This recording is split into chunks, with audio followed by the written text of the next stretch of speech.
കോഴിക്കോട് കൊടുവള്ളി നഗരസഭയിൽ വോട്ടർ പട്ടികയിൽ വ്യാപക ക്രമക്കേടെന്ന് വ്യക്തമാക്കുന്ന നഗരസഭ അസിസ്റ്റന്റ് സെക്രട്ടറിയുടെ കത്ത് പുറത്ത്. 37 വാർഡുകളിലും വോട്ട് മാറ്റിയതുമായി ബന്ധപ്പെട്ട രേഖകളോ നോട്ടീസോ നഗരസഭയിൽ ഇല്ല എന്ന കത്തിൽ. ആരോപണങ്ങൾ ശരിയെന്നും പ്രതിഷേധം കടുപ്പിക്കുമെന്നാണ് UDFന്റെ നിലപാട്.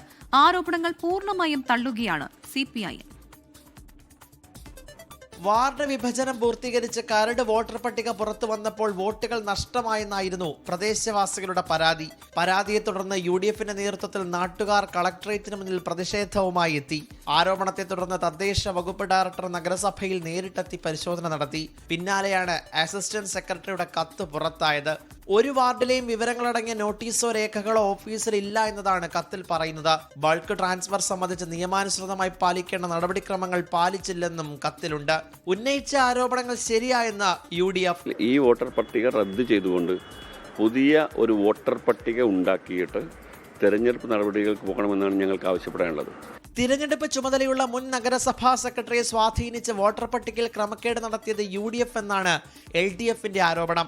വോട്ടില്ലാത്ത ആള് എന്ന് പറഞ്ഞത് അവരാകെ തെരഞ്ഞു പിടിച്ചിട്ട് ഒരാളെ മാത്രമേ കണ്ടുള്ളൂ. UDF മുൻ സെക്രട്ടറിയെ വെച്ച് ചെയ്താണ് അവസാന നിമിഷം. മുന്നണികൾ തമ്മിലുള്ള ആരോപണ പ്രത്യാരോപണങ്ങൾ തുടരുന്നതിനിടെ നഗരസഭയ്ക്ക് മുന്നിൽ പ്രതിഷേധത്തിനൊരുങ്ങുകയാണ് നാട്ടുകാർ. 24 കോഴിക്കോട്. ലോകത്തെവിടെയായാലും ഏത് സമയത്തും 24 വാർത്തകളും ഓഗ്മെന്റഡ് റിയാലിറ്റി പാക്കേജുകളും എക്സ്പ്ലെയിനറുകളും വിശദമായി കാണാൻ ഞങ്ങളുടെ YouTube ചാനൽ നിങ്ങൾക്ക് സബ്സ്ക്രൈബ് ചെയ്യാം.